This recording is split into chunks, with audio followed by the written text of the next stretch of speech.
নতুন বছর আসে নতুন প্রত্যাশা নিয়ে। বছরের প্রথম দিনটি পুরানো দিনগুলোর শরণার্থী এবং নতুন দিনগুলোকে আগমন জানাতে বর্ণিল উৎসবের মাধ্যমে পালন করা হয়। 31st নাইট ইংরেজি শব্দ। 30 অর্থ 30, ফার্স্ট অর্থ প্রথম এবং নাইট অর্থ রাত। 31st নাইট অর্থ 31 রাত। ইংরেজি নতুন বর্ষকে বরণ করার লক্ষ্যে এই দিবস পালন করা হয়। 31st নাইটকে নিউ ইয়ার ইভু বলা হয়। বিভিন্ন দেশে এই দিনটিতে পাবলিক হলিডে পালন করা হয়। বিভিন্ন ধরনের উৎসবের পালনের মাধ্যমে মুখরিত করা হয় এই দিনটি। খ্রিস্টপূর্ব 46 সালে সম্রাট জুলিয়াস সিজার একটি নতুন বর্ষপঞ্জিকার প্রচলন করেন। প্রাচীন রোমান সাম্রাজ্যের সময় জুলিয়ান ক্যালেন্ডারে 1 জানুয়ারি নতুন বছর শুরু হিসেবে বিবেচিত হয়। এই দিনটি তৎকালীন রোমানদের দেবতা জানুসের জন্য উৎসর্গ করা হয়েছিল, যাকে বলা হয় দ্বিমুখী দেবতা, যার এক মুখ অতীতে এবং অন্য মুখ ভবিষ্যতে। উৎসবের উভয় তত্ত্বটি ইসলাম ও মুসলিমদের ধর্মীয় বিশ্বাসের বিপরীতে, কেননা একমাত্র আল্লাহ ছাড়া অন্য কোনো দেবতার জন্য কোনো কিছু উৎসর্গ করা ঈমান ও ইসলামের বিপরীত। কোনোভাবেই এ ধরনের উৎসব পালন করা মুসলিমদের জন্য জায়েজ নয়। আর বর্তমানে 31st নাইট যেভাবে পালন করা হয় সেই পদ্ধতিটিও হারাম, কেননা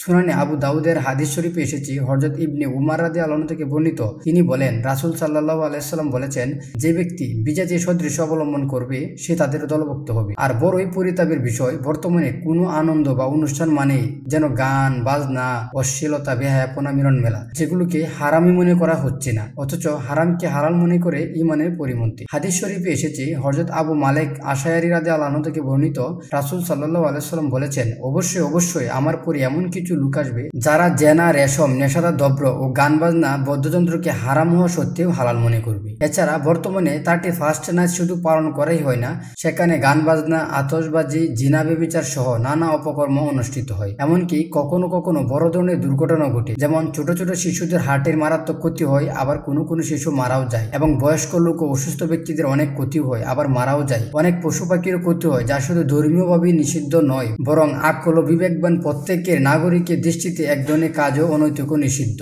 প্রত্যেকের এ ধরনের কাজ থেকে বেঁচে থাকা অপরিহার্য। আল্লাহ তাআলা আমাদের সকলকে বুঝার ও আমল করার তৌফিক দান করুন। আমিন।